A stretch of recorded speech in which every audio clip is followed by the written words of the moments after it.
That's going to be the bottom. Lean it on its back, right? Because we want this to stick out. So if we push a little bit like this and then out that way. That's it. That's it. And one more. Yeah. This is going to be the bottom. Maybe even a little bit higher. I'm just going to go and get a drill with some screws.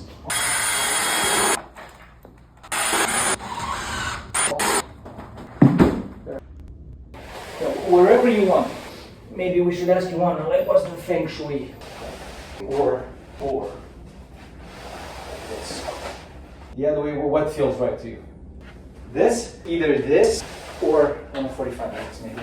Well, this doesn't look nice, because I see your legs. If it's this, so let's center to the back.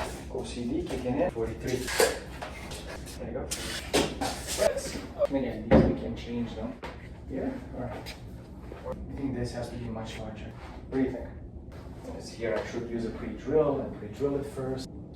I call this parametric. I don't know if it's correct or not, but like parametric style. Dust busters, clean it up a little bit.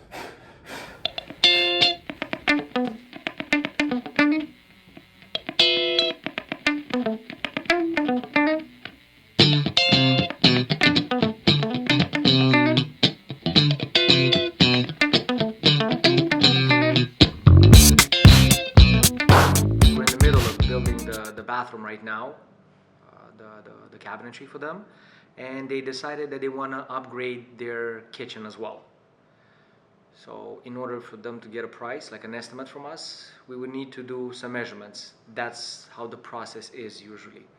You get a phone call, you have the initial meeting either at the office or at the shop, or you go on site, and it's always much better to go on site. Because you get to see the space, you get to see the client, interact with the client in their space, and ask what's going to be the future use, or how are they envisioning the future space.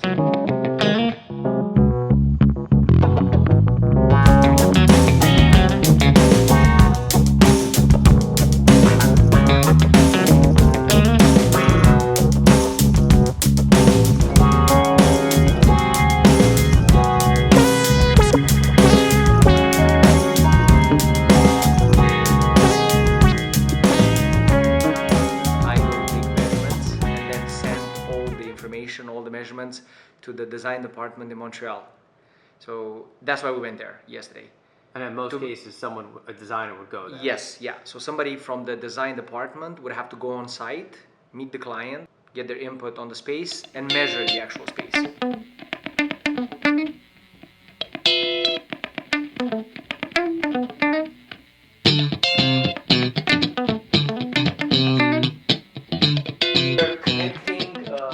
Wash station.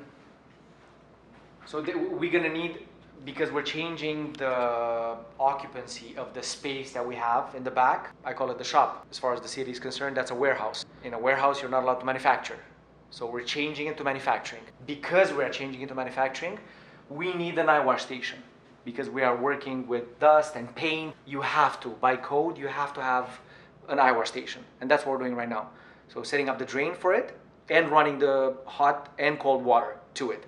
And in order to do that, we have to break through the wall in the bathroom. You can see we had to remove the toilet. The toilet was there. Remove it to have access to the drain and the water line, because we're gonna punch through this wall. On the other side of the wall is the shop. And that's where we're gonna position the IR station.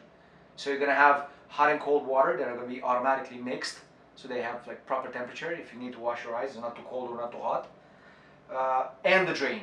And we will, since we have the stack right here, we will connect for the future bathroom that is going to be above the future offices that are going to be built in the shop. So again, we're thinking ahead. We opened up here, might as well do the prep work for the future bathrooms, for the future office. And again, it's going to be super fancy. You're going to see. We're going to have offices downstairs that are going to have windows and doors towards the front of the building.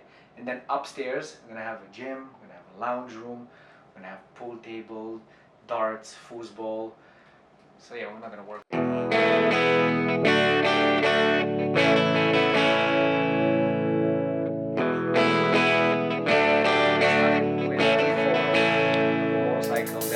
line, downloaded it, and then tried to build it in 3D so that I can start working on the fiberglass body that's on the motorcycles now. So that was how I fell in love with the software. It's most of the time a combination of AutoCAD, Chief Architect, and eCabinets, and then everything goes to manufacturing. If it's something a little bit more intricate, to where you would need something that eCabinets is not designed to do, then I would use Fusion, because Fusion, it's more complex. Until we will have the design department set up here, most likely I'll still have to go and take measurements on site, and just so that I don't send them the papers with all my drawings and squiggly lines and notes that I take there, and then I send them a file that they can open after that in AutoCAD, and it's simple like this. It doesn't show any measurements, it's not a very busy image. They can take those measurements off these 3D plans. Most likely from here, you see we measured the position of the countertops and where all the appliances were.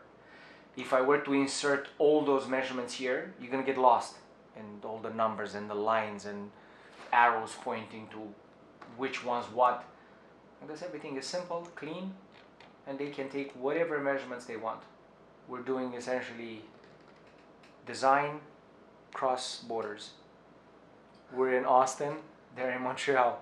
Ioana and Alex are the ones that are running the design department back home. So now that this is going to be our second home, away from home, they're going to have to do that again.